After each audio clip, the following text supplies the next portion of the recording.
Dan Kelas 10. di belakang UUD. Di belakang UUD. Iya. Ya. Iya tahu Udah benar. pernah diceritakan kan? Di kementerian itu. Kementerian BUMN. dan non Kemen. Iya. Ya. Jadi bagaimana prosedur yang pertama? Rancangan PP itu berasal dari kementerian. Ya. Kementerian yang membidangi departemen atau non departemen.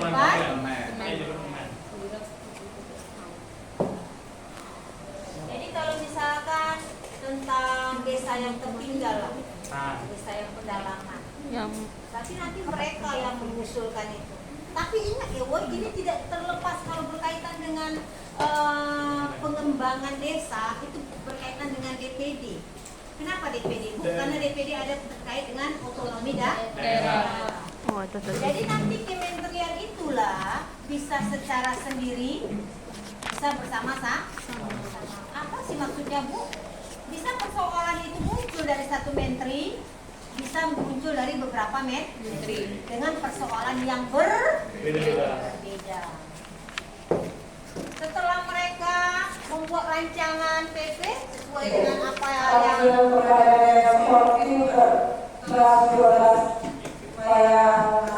Yang ini. setelah mereka selesai memberikan gambaran rancangan itu kan gambaran gitu ya. Baru mereka melakukan pembentukan kepanitiaan. Sama kayak Smartskap itu, woy. Bicara dulu mereka. Bicara dulu, kan masih gambaran rancangan. Baru mereka bentuk panitia. Iya. Kayak gitu prosesnya ya, woy. Bukan dibentuk dulu panitianya. Baru dirancang. Ada dulu persoalannya. Persoalan inilah yang menjadi bahan untuk dibahas. Setelah itu malah baru membentuk panitia. Oke, lanjut. Ini baca yang kedua. Pembentukan panitia. Ya lanjut lah, kan ada lagi proses yang perpres ya. Perpres. Belum lah, ini belum siap yang ketiga. Yang apa? Ketiga. Menteri yang menyelenggarakan urusan pemerintahan di bidang hukum mengordinasi rancangan PP tersebut. Rancangan penyusunan peraturan pemerintah kemudian ditetapkan dengan keputusan presiden. Ini ya, tetap dia ya. Ya, yang tadi perpres itu dibuat oleh. Jadi kan sudah selesai nih yang tadi panitia itu. Ini dia. Ini siapa maksudnya, woy? Pemerintahan di bidang hukum mengkoordinasi, siapa maksudnya? Kementerian. Hah? Menteri yang menyelenggarakan urusan pemerintahan di bidang hukum mengkoordinasikan rancangan PP. Ini siapa maksudnya? Menteri Hukum dan HAM. Oh, Menko Polhukam. Ya, hak asasi manusia. Prabowo pertahanan. Ya, jadi dia inilah nanti yang akan menindaklanjutkan yang ke MA untuk melakukan uji kelayakan. Jadi sebelum dia diberlakukan diuji dulu, ya. Sebelum diberlakukan peraturan perundang-undangan itu dilakukan dulu uji kelayakannya. Jadi Menteri dalam bidang hukum dan HAM lah nanti yang akan mengkoordinasikan, menginformasikan kepada MA bahwa sudah tercipta, Pak, PP nomor sekian atau Perpres nomor sekian. Silakan lakukan uji kelayakan. Dilakukan uji kelayakan material dan artinya material itu supaya tidak bertentangan dengan peraturan yang dia. Oke, setelah itu sudah selesai semuanya, langsung presiden yang Usaha. bisa? Lanjut.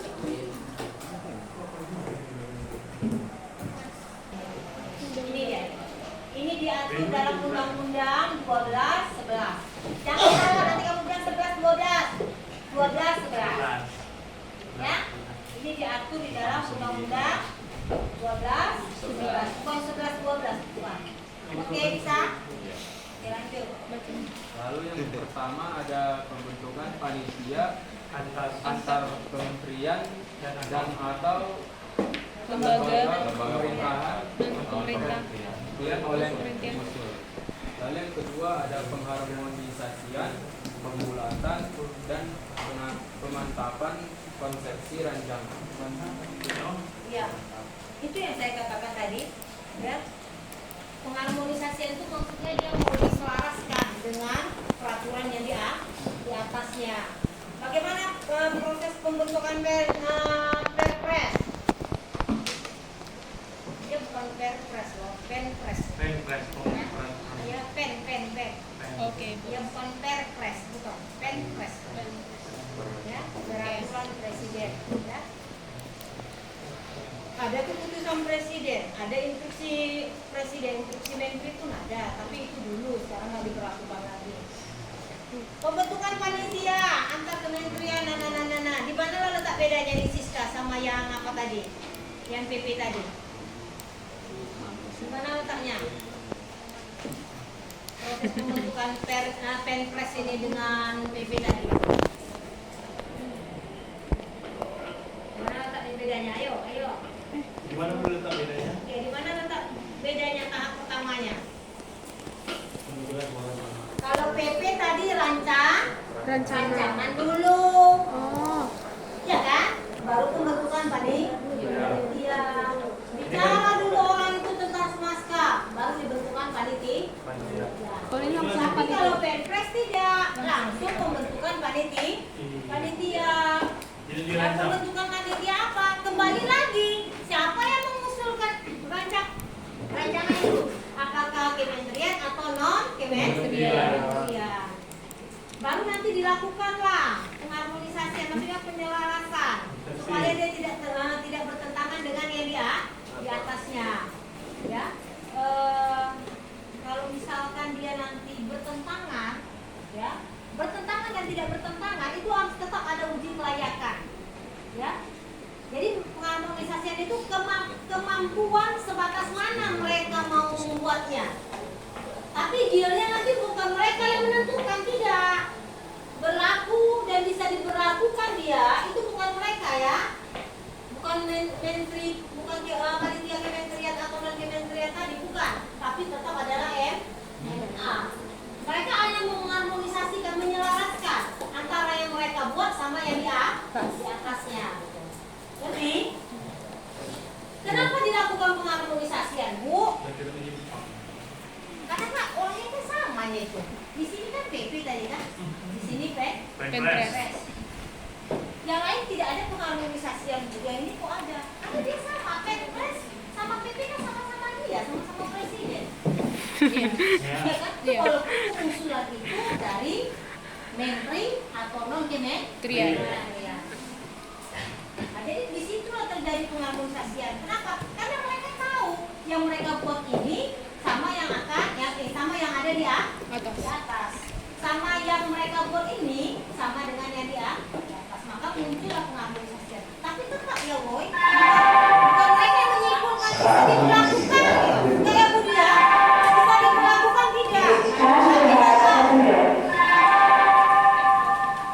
Tetap yang melakukan uji kelayakan ini dan harus ada uji kelayakan ini dari MA. Mahkamah Agung.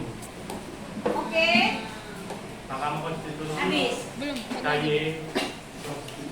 Yang ketiga itu peraturan presiden dikoordinasikan oleh menteri yang menyelenggarakan urusan pemerintah di bidang hukum. Ya, sama dengan yang tadi juga ini. Ya, disampaikan kepada Menteri Hukum dan HAM. Ya, lanjut. Dan terakhir itu pengesahan dan penetapan. Ya, sama dengan yang tadi juga. Ya, maka dia disahkan oleh presiden. Oke, selesai. Tutup. Sekian dari